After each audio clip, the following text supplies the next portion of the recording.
Nope.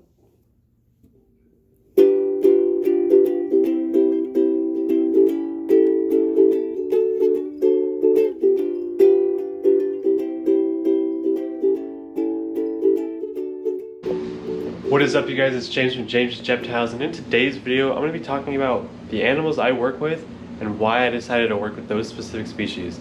Let's hop right into it. So I really want to talk about the first species I really started working with, which is leopard geckos. Let's open some and we can take a look. I just cleaned these guys today. Here's some super snows. Super snows are really tight. They're like the double form of snow. It actually creates like an indentation on their nose. So these guys are really cool. These are just some regular snows over here. And the reason I decided to work with these animals, and you'll see a consistent theme throughout the video, is I really like geckos, and I really like just all sorts of geckos. So I figured, why not start with something simple, something that's a lot of care information out there, something that comes in a lot of color varieties, because I do like to pick. I'm very picky. I think everything out methodically, so I definitely pick the colors I pick for a reason. And leopard geckos just happen to be a really good option that's affordable. There's, like I said, many color options, lots of information out there, and they're easy to take care of, and people buy them. So if I'm gonna breed something and try to make money off it, I'm gonna breed something people wanna buy. Let's hop into crested geckos real quick. Crested geckos was an obvious second choice for me. You know, I like I said, I loved geckos. Leopard geckos are really, obviously terrestrial. Crested geckos are one of the more arboreal type geckos, which means they climb a lot more. So I picked these because they're also, you know, known as like a very beginner animal. And in my mind, you know, the most people that are buying animals tend to be beginners, especially at shows. And if they're gonna buy something, they're gonna want something that has lots of research already done on it, so they can know how to care for an animal. They can look it up. They can even watch my videos and see how I care for my animals. And again, for me, you know, it's easy to get crested geckos because they're cheap. There's tons of colors. Everyone's already been doing them. They sell. They're affordable, and they're just easy to take care of. So that's why I picked crested geckos. Like I said, lots of similar themes here, but let's take out some of these corn snakes. All right, so this girl still needs a name, but this is my new corn snake. She did just eat for the first time today. My buddy told me she hadn't eaten in like a month because, you know, she's just probably in breeding season and just didn't know what was going on because she wasn't bred this year. But this girl is awesome. She does still need a name. And again, you'll see some very similar themes. You know, I picked corn snakes. I definitely waited to get into snakes because I was a little afraid. And I'll be honest, you know, I wasn't sure how bitey they were.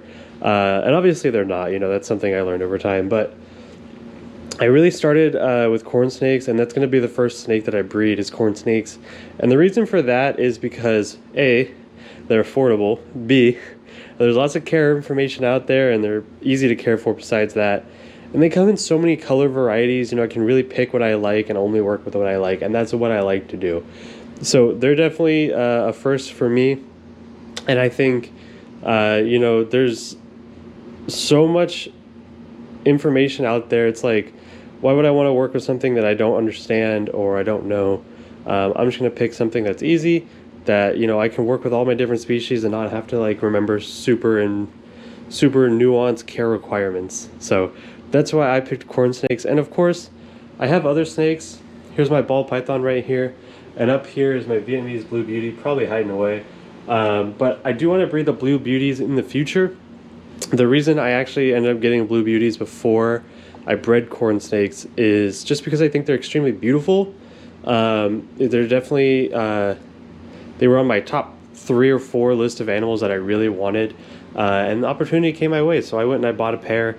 And, you know, I'll breed those guys in a couple years. And actually the market for them is really growing.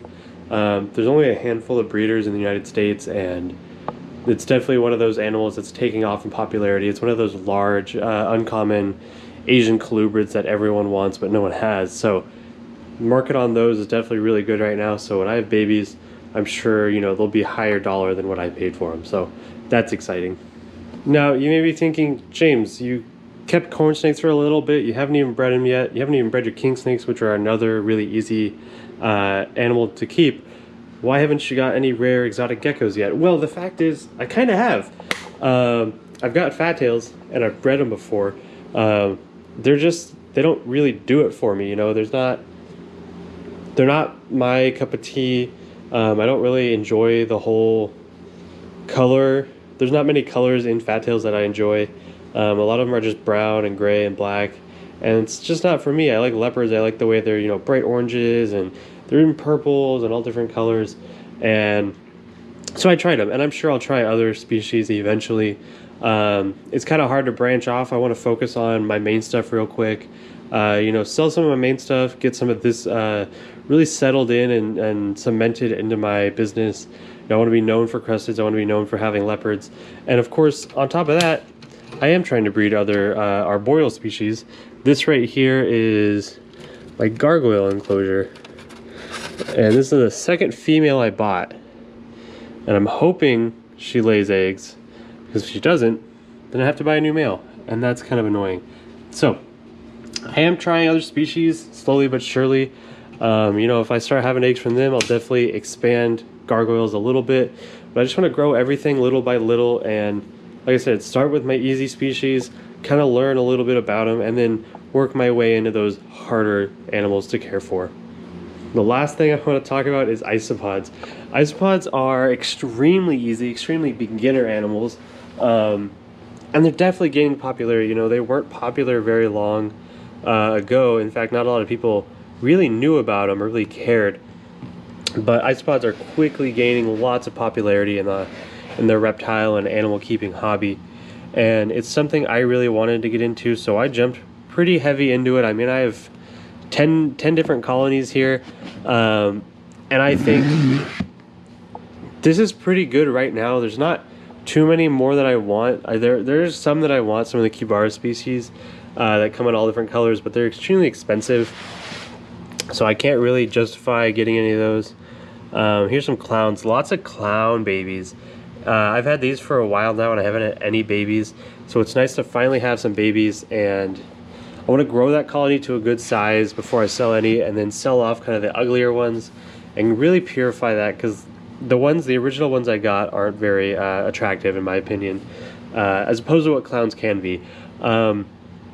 So like I said, isopods, super easy to care for, super cheap, much variety, you know, in species and coloration and care requirements. So it's just awesome. I love working with them.